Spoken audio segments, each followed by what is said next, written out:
Ang pulong sa Dios buhi og nagalihok nga gamhanan, labi pang mahait kaysa espada nga duhay sulab ug modulot sa gitagbuan sa kalag ug sa espiritu, sa mga lutahan ug sa mga kauyukan, ug mutugkad sa mga una-una o katuyuan sa kasing-kasing. Hebrehanon 4:12. Ang tibuok nga kasulatan gipaginhawa sa Dios ug may kapuslanan alang sa pagpanudlo, alang sa pagpanulid, alang sa pagpamadlong, ug alang sa pagmatuto sa pagkamatarong. Aron ang tao sa Dios mamahingpit, masinangkapan alang sa tanang maayong buluhaton. 2 Timoteo 3:16 ug 17. Paningkamuti pagayo ang pagpakita sa imong kaugalingon sa tubangan sa Dios. Usa ka magtatrabaho nga dili kinahanglan magakaulaw ug magapanudlo sa pulong sa kamatuoran. 2 Timoteo 2:15.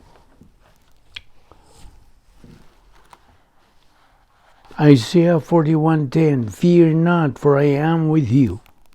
Be not dismayed, for I am your God. I will strengthen you. Yes, I will help you. I will uphold you with my righteous right hand. John 14:27. Peace I leave with you. My peace I give to you. Not as the world gives do I give to you. Let not your heart be troubled, neither let it be afraid. Philippians 4:6-8. Be anxious for nothing, but in everything by prayer and supplication with thanksgiving, let your requests be made known to God, and the peace of God, which surpasses all understanding, will guard your hearts and minds through Christ Jesus.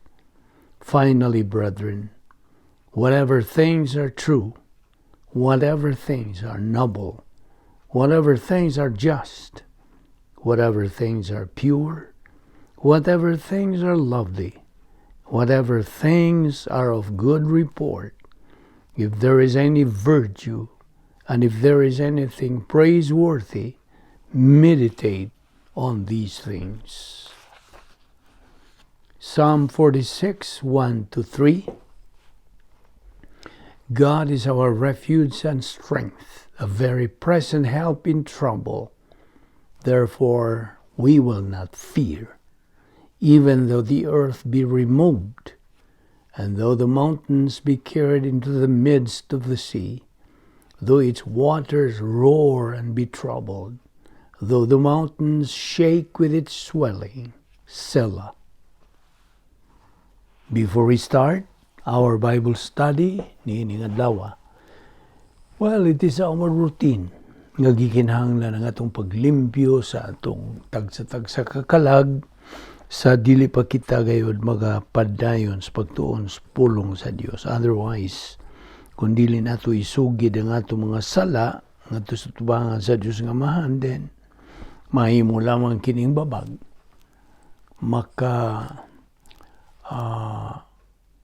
makababag kayo sa atong pagabuhaton kung ato kining itiner sa atong kalag. Busa ang mando sa Dios nga gikinahanglan nga ato kanang isugid ngadto sa tubangan sa Dios. 1 John 1:9, the rebound technique or recovery technique nga kita mapasiguli sa atong pakigambitay ngadto sa Dios nga Amahan. Therefore, let us use now 1 John 1:9 principle. If we confess our sins, God is faithful and just to forgive us our sins and to cleanse us from all unrighteousness. Well, alang kanimo dili magtutuo ng imong buhaton, dili ang imong pagsugid, gikinahanglan ang imong pagbutang sa imong pagsalig, pagtuo ngadto kang Ginoo Kristo. Ingon nga imong personal nga manluluwas. Acts 16:31 nagkanayon, believe on the Lord Jesus Christ and you will be saved. Busa, magampo ta karon sa hilom, agig pangandam sa atong kaugalingon. Let us pray.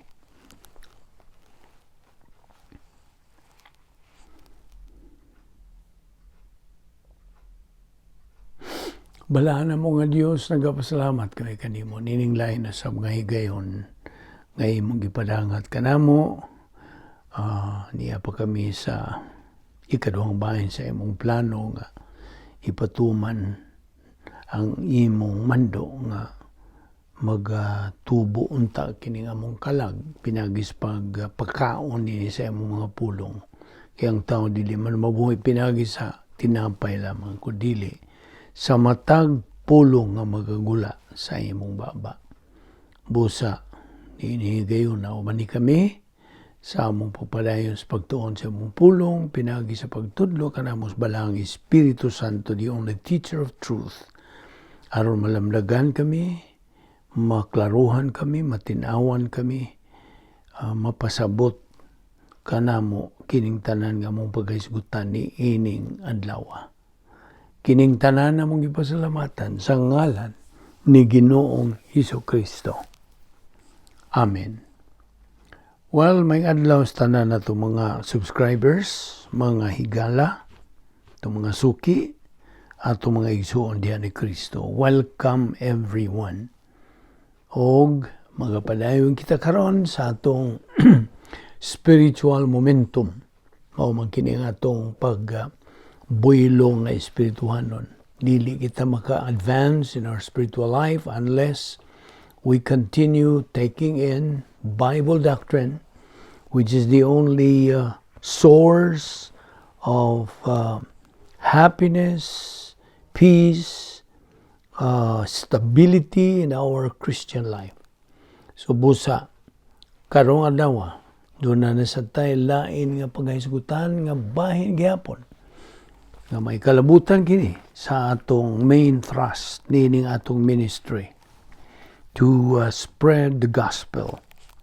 Ug busa ang uluhan sa atong paghisgutan nining sunod nga pipila ka mga adlaw mao kini: adding to the gospel a great danger. Kung balikon, adding to the gospel a great danger. Sa ato pas Binisaya, ang imong pagdugang sa mayong balita sa kaluwasan, kini usa ka dakong kapiligruhan.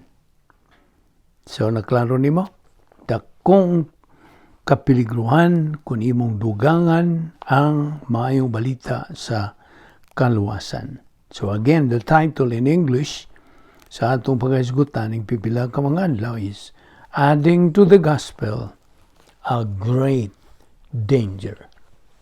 Una sa tanan, ang kaliwatan sa tao gibuhat sa Dios uban stuyo nga mopahimulos sila sa usa ka personal nga relasyon sa Dios. Gibuhat sa Dios si Adan ug si Eva. Ang original nila mga ngan si Ish ug si Isha. Kini sila gibuhat sa Dios nga hingpit, perfect. Wala gyud sila tawhanong sayop o kadautan ni sala. Perfect. Gibutang sila sa Dios sa hingpit nga kahimtangan, perfect environment dito sa Harden sa Eden. Diha sila direkta gyud ug adlaw-adlaw nga pakigsandurot sa Dios. Genesis 3:8. Giantagan sila sa Dios og kaugalingong kabubuton, free will, ang kagawasan sa pagsunod o sa pagsupak. Now, samtang magpadayon sila sa pagsunod sa Dios, sila magpabilin nga may pakigamitay kaniya. Ug nga ana sila sa kahimtang nga hingpit nga pagkaway sala. Sinless. Apan sa dihang nakasala sila sa pagsupil, batok sa mando sa Dios, sa pahimangno sa Dios, pasidaan sa Dios, misupil man sila, diha-diha. mitungha ang usa ka balabag. Sakto ba ng Visayan? Balabag. It's a barrier nga nagauwang, nagabuwag sa tao ug sa Dios. So, naputol gilayon ang relasyon sa kaliwatan sa tao ug sa Dios. Ang hingpit. Ug hingpit, ang ilang pagkaguba sa maong relasyon. Hingpit. Total destruction. Now, gikan sa pagkalaglag ni Adan hangtod sa katapusan sa kapanahunan, why bisag kinsang tao ang makabungkag sa maong babag, sa maong balabag? Wala. Kini nga balabag, dili maagian, dili madaog, why tawhanong kusog o gahom ang makabungkag nining maong balabag? Wala. Sanglit ang tanang tao na tao man nga patay spiritual, spiritually dead, buot pa sabot, nahimulag, hingpit nahimulag ang tao gikan sa Dios, ug nga nahimutang man sila sa pikas nga bahin sa nasyong balabag, samtang ang Dios nahimutang sa pikas o sa nga bahin sa maong balabag. Wa gyud paglaom kining gisgutan nga pagkabulag, pagkahimulag. Wala gyud.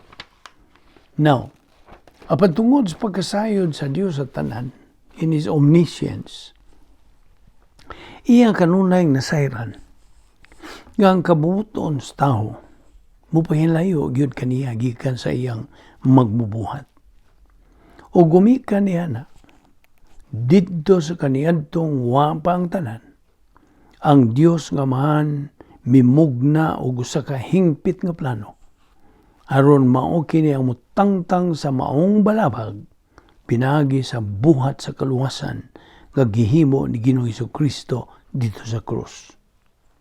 Now kini ang nahaswing plano nga agi og pagpakita sa grasya sa Dios ngadto sa nalaglag nga Adan, ingon man ngadto sa iyang mga kaliwat nga maong kaliwatan sa tao. Nabahin kining planuha ngadto sa tulo. Ang unang bahin, kalwasan, alang sa dili magtotoo. Ikaduhang bahin, ang magtotoo karon sud sa panahon, believer in time.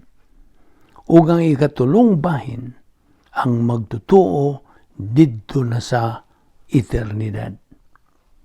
Now, okay. Ang buhat sa Dios, diyas unang bahin sa maong plano, nagsugod kini didto sa kaniadtong eternidad. Agig pangandam sa kapakyasan sa tao, gisulbad sa Dios ang maong suliran nga balawag ug ang sangputanan ini. Si Ginoong Hesukristo, ang ikaduhang persona sa balaang Trinidad, gipili nga mao'y mutuman bahin sa kaluwasan nga plano sa Dios.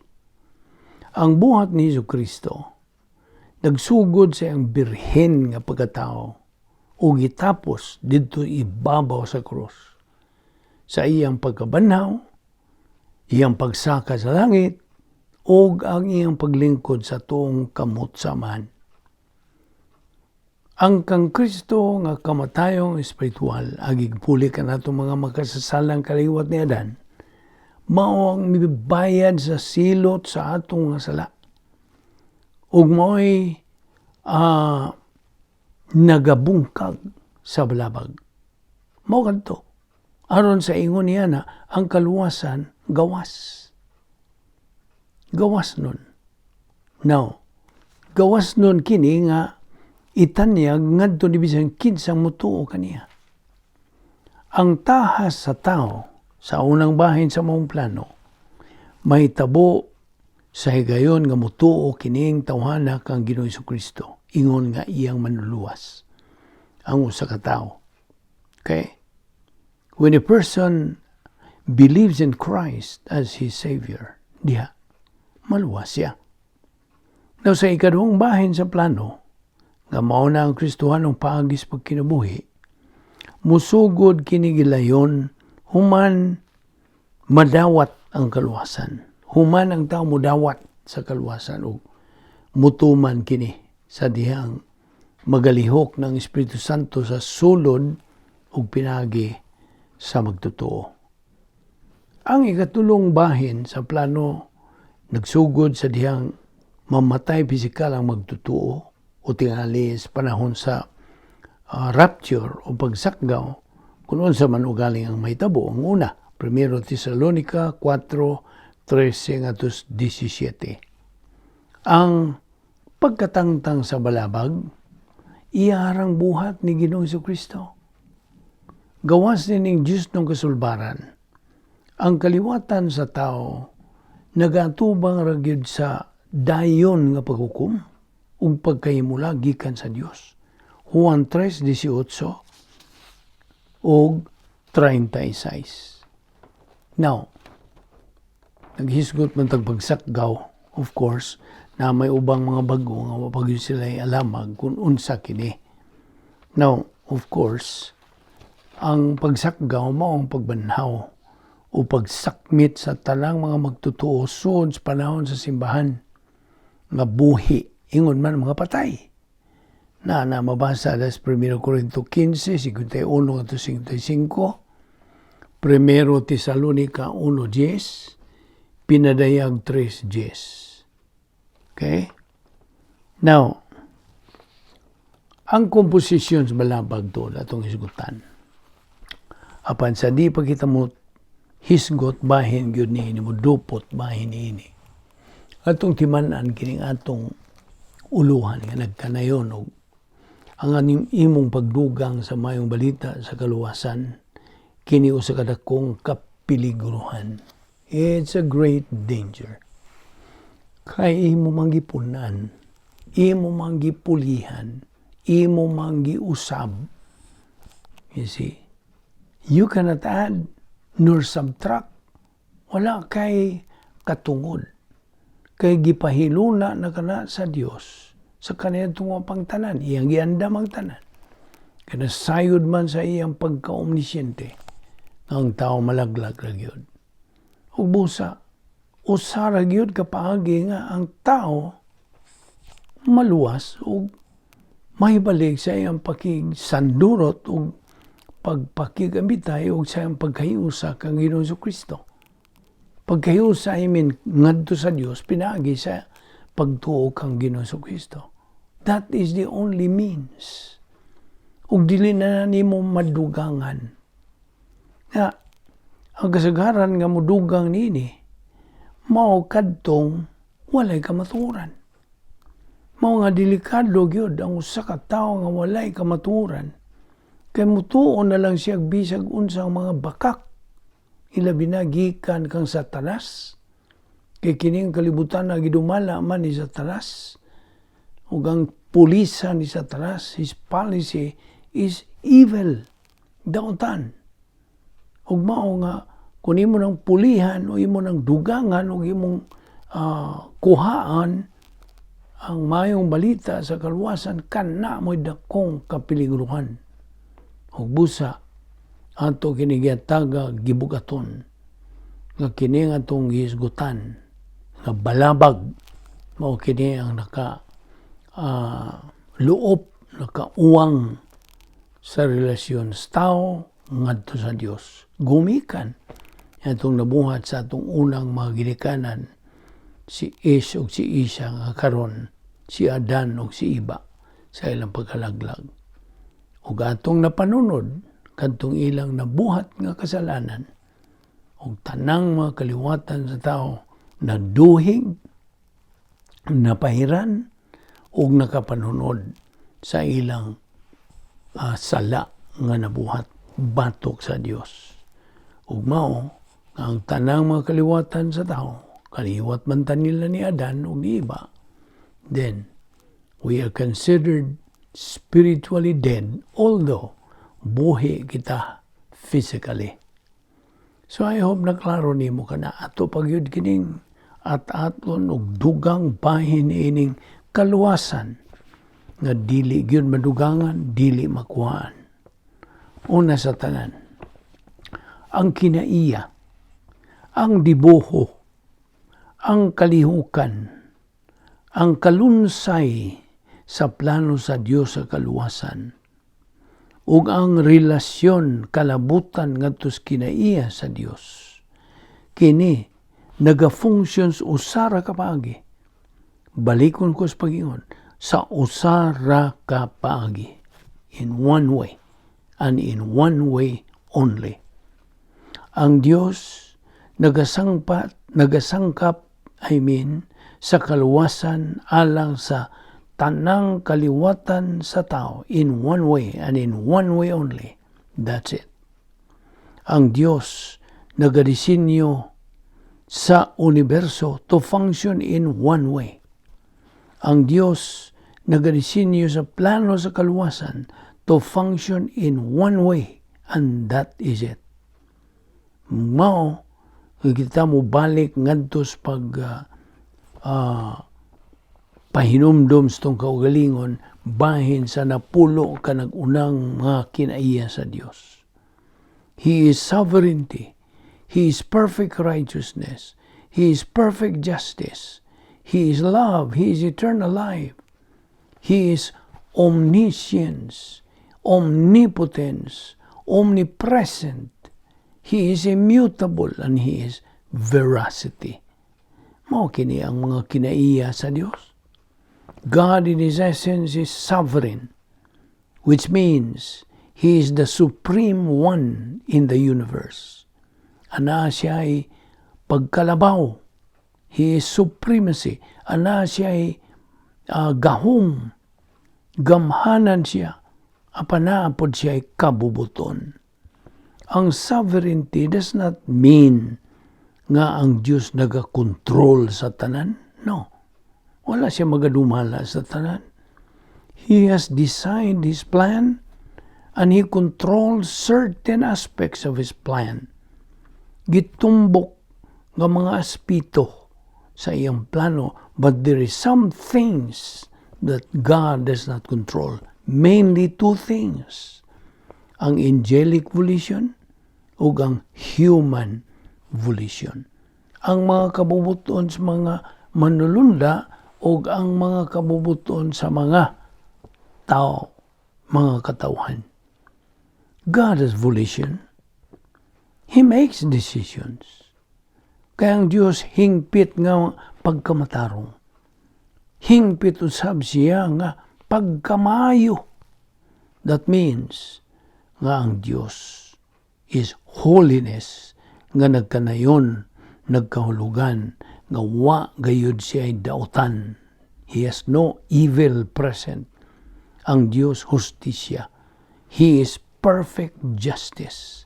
He is fair perfectly. God has never been unfair at any time, and He never will be unfair.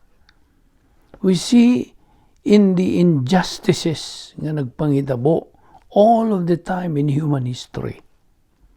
Kita nakakita niyang makalilisa nga mga injustisya, a horrible injustice nga perpetrated against a lot of people. Apan dili kinigikan sa Dios, dili. God has permitted it. Iyang gitugutan nga may tabo ka na. But God is fair in allowing it to exist.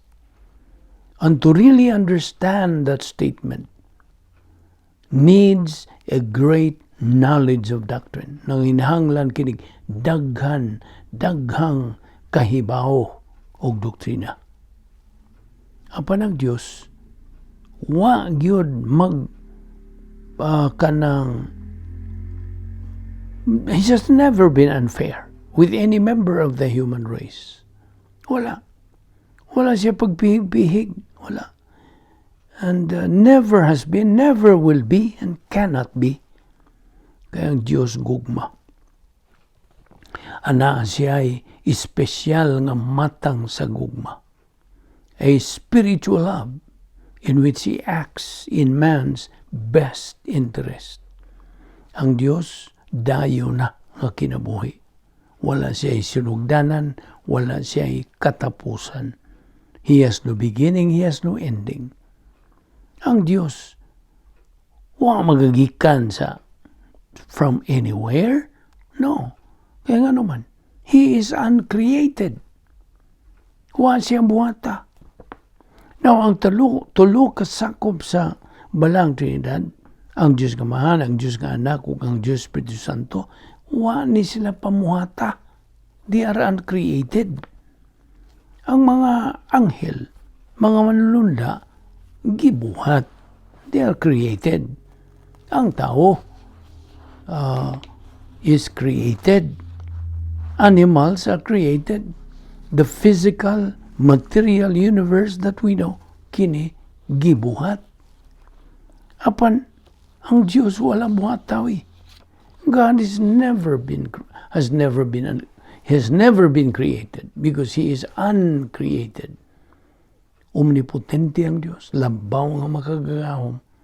He is all-powerful. He is omniscient. Sayon siya sa tanan. Tanan gayod. Walay butang nga wala niya may bawi. Ang Diyos bisag asa. Ana siya tanang dapit, tanang suok sa tibuok universo. He is everywhere present. Ug siya dili na mausab sa iyang kinaiya. Siya ang kamatuoran. He never lies. God has perfect integrity of character. Hingpit. And of course, God is perfect happiness. Hingpit siya nga malipayon. And that is the big issue. Dako kaning issue. How can God share His happiness with man? Now, we take the nature of God. Ang iyang Diyos nun nga kinaiya. Ug atong i-reproduce kini to represent the three persons of the Godhead. Aron sa inguniana, ang matag persona makasabot nga samtang we have three different distinct personalities of the Godhead. They all have exactly the same character. Kini silang tulo. Ang unang persona mao ang Amahan. He is the author of the divine plan.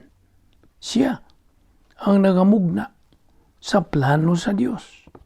Ang ikaduha nga persona mao ang Anak nga si Ginoong Hesukristo, ang mituman sa plano sa Dios.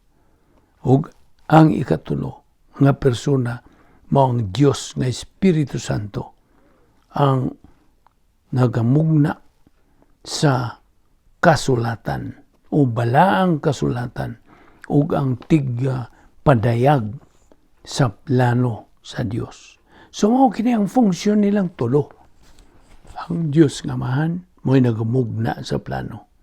Ang Dios nga Anak mo'y nagatuman sa plano. Ug ang Dios Espiritu Santo mao ang nagpadayag sa plano sa Dios. Og ang tao nga tuwa sa pikas nga bahin, uban sa iyang pagkagawas nun sa pagpili with his volition, positive pole and negative pole. Og tali nining duha, mao ang unsa, balabag, babag. In between the two is a barrier. Between the two, tali sa duha. Kining maong balabag, gitukod kini as a result ni adtong negatibo nga kabuton nila ni Adan ug ni Iba dito sa harden. O kining maong balabag, hinimo kining unom ka mga nagkalalay mga bahin. It is made up of the problem of sin. Suliran sa sala. Suliran sa kanang silot sa sala. Ang suliran sa kinaiya sa Dios. Ang relative righteousness. Ang physical birth. O ang kahimtang ni Adan tungod kay diha ni Adan ang tanan nga matay. O ang Dios nga Amahan bihimog desisyon in eternity past at the Eternal Life Conference tali sa iyang kaugalingon sa Dios nga Anak ug ang Dios Espiritu Santo. Ug siya mimugna og plano sa kaluwasan ug ang Dios nga Anak miuyon nga siya ang utuman niini ug ang Espiritu Santo miuyon nga mao kini siya ang mupadayag bahin niini. Now, ang plano sa Dios essentially involves sa ikaduhang persona sa Godhead becoming a member of the human race. Nahimo siyang tao. Nagpakatao siya at the point of virgin conception and birth. Ug human sa iyang pagkinabuhi nga hingpit after living a perfect life. Some 30 years later, si Ginoong Jesucristo miadto sa cross. Ug didto sa cross, ang Dios nga Amahan took the sins of the entire human race. Ug iya kining gihuho, gibubo ngadto kang Ginoong Jesucristo dito sa cross. Aron sa ingon niya siya musol na niya nang tawag na itong espirituhanong kamatayon dito sa cross alang og on behalf of the sins of the entire human race. So namatay siya tungod sa atong mga sala, tungod sa mga sala sa matag sakop sa kaliwatan sa tao. Ug busa ang kaluwasan was provided for all. Ug karon ang balabag between man and God gitangtang kini, gibungkag kini when we apply spiritual death with the problem of sin. Excuse me. So ang sala natangtang. Sin is removed as a part of the barrier tungod sa doktrina sa gitawag og unlimited redemption. And unlimited redemption says nga sa diha nga si Ginoong Jesucristo namatay dito sa cross, siya namatay alang sa mga sala sa matag sakop sa kaliwatan sa tao. Nobody except of course Christ himself is left out. Christ had no evil. Wala gid siya dautan. Therefore, he is the only one who can have the capacity. He has the capacity and the integrity to be the Savior. Siya ra gyud.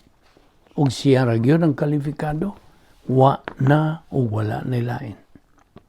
Now, anybody who himself is a sinner cannot be the Savior of others. Dili. Because he himself is condemned. Ug busa, si Ginoong Jesucristo ra gyud is the only possible Savior. Sabta gina. Unlimited redemption, nagkanayon, matud pa sa Hebreano 2:9, he tasted death on behalf of every member of the human race. 1 Timothy 2:6, he gave himself a ransom on behalf of all to be testified in due time. Ang all diha, ang tanan, nagkahulugan og tanang mga sakop sa kaliwatan sa tao. Not all of the elect, yes. Christ died for the elect, but he also died for the non-elect. Namatay siya for those who are going to receive him as Savior. Namatay usab siya for all those who are going to reject him as Savior. So ang kaluwasan alang sa tanan, gitanyag kini ngadto sa tanan, provided for all. 1 John 2:2, nagkanayon sa English, he is the propitiation for our sins, and not for our sins only, but also for the sins of the whole world. And that's not the whole world of the elect, but it means the entire human race. Tungod kaya nga itong mga sala, there, gisgutan, refers to the sins of believers. But the whole world means kini nagalakip both believers as well as unbelievers. Mao na gitawag og unlimited redemption. Ugo niya, ada atay silot sa sala. O, unsa? The penalty of sin, unsa? spirituhanon nga kamatayon. Spiritual death. O kini, matangtang pinagi sa doktrina sa expiation. Now, he took the handwriting of ordinances which was against us, which is contrary to us, nailing it to his cross. Maghisgutan diya sa Colosas 2:14. Whenever the Romans crucified anybody, itong ilang panahon, and they had crucifixions for different reasons. Panalitan, ang ilang pagrebuilde batok sa estado, ang slave revolt, ang pagbuno, ang mga suliran sa militar that developed where we had traitors to the state. Kini sila were executed by crucifixion. Pinagis paglansang kanila sa cross. And they always nailed a sign to the cross of the individual being crucified. Ibutang nila, traidor, mamumuno, whatever it may be, o ngidnap, ugod sa pa. They always nailed the sign. Well, si Poncio Pilato, na niguro gid siya to throw on the Jews' face, whom the religious leadership of Israel had railroaded in Christ, ngadto sa paglansang ni Kristo sa cross. Si Poncio Pilato na sayod, nga inosente si Ginoo Kristo. But he did not have the backbone to stand up batok sa religious leadership sa Israel. Wala. He had the military power, but he did not have the backbone to do it. Nahadlok siya for his own political career. Always a grandiose mistake. Ang busa, he had nailed to the cross of Christ, King of the Jews. Moto iyang gipabutang dito. Iyang gipalansang usab kadtong notisya dito nga hari sa mga Hudiyo. O iya pud ni gisuwat in Hebrew, in Greek, and in Latin. Now, unsa man ning expiation? Pagpanas, pagpapas, penalty of sin removed. Ug unya ana ang kinaiya sa Dios, specifically ang iyang pagkamatarong ug ang iyang hustisya. Now, the standards of God are not compromised. Kaya binimo, ang dakong isyu sa kaluwasan mo kini. How could God provide salvation for the human race nga way pagkompromiso sa kinaiya o integrity sa iyang karakter? And there is only one way to do it. And that is, unsa? To satisfy the demands of the character of God nga way pagkompromiso sa kinaiya o katarong sa iyang kinaiya. And here is the way it provided. Si Kristo namatay kung natao, natao nga unsa, pinaging birhen nga pagkatao. Therefore, he becomes a member of the human race nga way pag-isip sa sala ni Adan o wala siya'y kinaiyang mga sala. Sabot. And from his perfect positive response, ang iyang hingpit nga positibong kabubuton, wa gyud siya makasala bisag usa, bisag gamayng personal nga sala. Wala. He was sinless. And therefore, this adds up to the fact nga sa iyang pagkatao, he was perfect righteousness. The righteous humanity ni Ginoo Kristo nakatagbaw sa pagamatarong sa tulo ka sakop sa balang Trinidad nga naga-demand that the one who paid the penalty for man's sins has to be perfect. Kinahanglan nga siya hingpit. That is why si Ginoong Kristo lamang ang kalifikado nga sakop sa kaliwatan sa tao to be the Savior. Nobody else can be. Siya na yun. But that's only part of the problem. Kaya the other part of the problem, mao ang hustisya sa Diyos.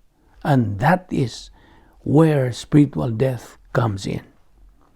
Now, doon ay 7 kanagalaing matang sa kamatayon gagisuwat diya sa balang kasulatan. Ang una nini, spiritual ang kamatayon. Ikaduha, physical nga kamatayon. Ikatulo, ang ikaduhang kamatayon. Ikaupat, reproductive death or sexual death. Number 5, positional death. Ikaunom, carnal death. Ug ang ikapito, productional death or operational death. Dinhi atong ipadayon ugma. Atong isgutan ang pagkamatay ni Ginoong Jesucristo sa makaduha dito sa cross. Makaduha siya mamatay ug kana mo atong hisgutan ugmang dawa.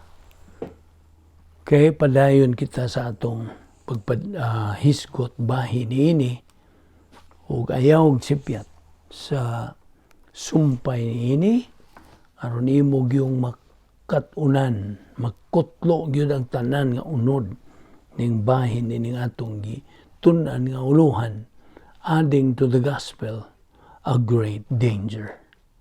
Magampo ta. Ato karong iduko ang atong mga ulo. Atong piyongon ang atong mga mata.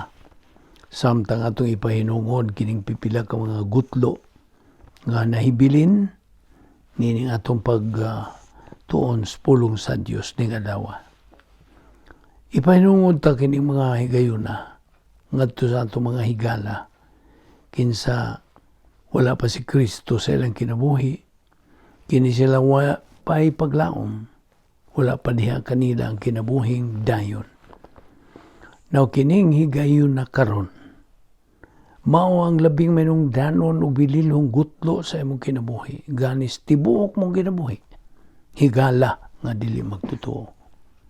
Samtang nagalingkod ka karon diha sa imong lingkuranan, ug nagapamalandong kung si kinsa magayon si Ginoong Jesucristo ug unsa man gyud ang iyang nabuhat. Si Ginoong Jesucristo nagasulti og ako mao ang dalan, ang kamatuoran ug ang kinabuhi. Walay makaadto sa amahan kun dili pinagi kanako. Juan 14:6. Now kini nagpasabot nga mahimo si Kristo usa ka bagkakon o siya mao siya ang manluluwas. Siya mao ang manluluwas. Unsa ibot pasabot nini? Kini nagpasabot nga si Ginoong Jesucristo mian ni dinhi sa kalibutan. Nagpakatao ug sa samang higayon siya Dios. Walay pagkakunhod sa iyang pagka-Dios. Ug matuod siya nga tao sa usa ka persona. Mianhi siya sa usa lamang ka tuyo ug kanto mao ang iyang pagpakamatay. Pagpakamatay alang kanimo higala. Matud pa sa Juan 15:13. Ang labing dakong gugma nga ikahatag sa usa ka tawo ngadto sa iyang mga higala mao ang paghatag sa kawagalingon niyang kinabuhi alang kanila. Greater love has no man or no one than this, that he laid down his life for his friends. Now, paminaw, higala. Si Ginoong Jesucristo, wala mang muhatag siyang kinabuhi alang sa usa ka higala. Iyang gihatag iyang kaugalingong kinabuhi alang sa tibuok kalibutan. Bisan gani niya itong nagadumot kaniya, bisan pa niya itong mga Farisiyo nga nagadumot o may kasilang kaniya, namatay siya alang kanila. Oo, namatay siya alang kanila, namatay siya alang kanimo higala. Now, tingali mo yung unsa may naan niya na. Ang kamay nung danon niya na, mao gini, paminaw. Nga samtang nagabitay siya dito sa krus, ang Diyos nga man, mibubo agi og pasangil kaniya. Siya nga hingpit nga Dios ug matuod nga tao, gibubo sa Dios nga Amahan ang tanang sala sa tanang tao ngadto kang Ginoong Jesucristo. O gihukman siya tungod niya itong maong mga sala. Sabtag gina. Og tungod niya itong paghukom, nahimos Ginoong Jesucristo nga puli ka nato. Kaya kita man tayo lansang dito sa cross. So gihukman si Jesucristo tungod sa atong mga sala. Ug may hinungdan. Ang atong mga sala, dili na isyo. Tali ka nato sa Dios. Ngano man? Ibaw ka ngano? Tungod kay gibayra naman kadto silang tanan. Busa, ayaw na pagunahon na sa pagbayad niyadto. Sanglit gibayra naman kadto, gani gipapas naman kadto silang tanan. Ug busa, sumas gisulti diha sa balaang kasulatan, ang imurang buhaton higala mao. Paminaw, ang pag-angkon o relasyon ngadto sa Dios nga mulungtad hangtod sa eternidad ug ang bugtong paagi na imo kining mapanag-iya mao ang imong pagtuo lamang kang Ginoong Jesucristo lamang ingon nga imong bugtong ug personal nga Dios ug manluluwas. Tuoy siya sa iyang pagkasiya ug sa unsay iyang nabuhat alang kanimo. Mao ka nang unod sa maong pagtuo. Ug mao ra ka na. Kay gigugma pag-ayo sa Dios ang kalibutan ug tungod niini gihatag niya ang iyang bugtong anak aron ang tanan nga motuo kaniya dili malaglag kundi makabaton hinuon sa kinabuhing dayon. Juan 3:16. So, buot ka bang makaangkon o kinabuhing walay katapusan? Buot ka bang mahilangit? Higala? Namora kini ang bugtong paagi nga imong maangkon kini o mahilangit ka. Tumuo ka kang Ginoong Hesus o ikaw maluwas. Mga buhat 16:31. Magampo ta. Balaan na mo nga Diyos, nagpasalamat kami kanimo. Dining imong mga pulong sa paglaom, pulong nga naghatag kalinaw, kalipay, ug dako gayon nga paglaom sa among kaugmaon. Salamat sa imong grasya. Dili kami takos niini o Dios. Laot nga pinagis paggahom sa Espiritu Santo kanamo. Amo kining tuuhan ug among dawaton. Nga mo lamang di ay kini ang paagi sa kalwasan ang among tinuray nga pagtuo kang Ginoong Jesucristo nga among manluluwas. Salamat o Dios nining grasya, nining among pagsalmot, nining Bible study through the YouTube sa Balbido Evangelistic Ministry. Dada kami pagbalik ugma din aron kami makapadayon sa among pagtuon pagkaton sa imong pulong kining tanan. Among gipasalamatan sa ngalan ni Ginoong Jesucristo. Amen.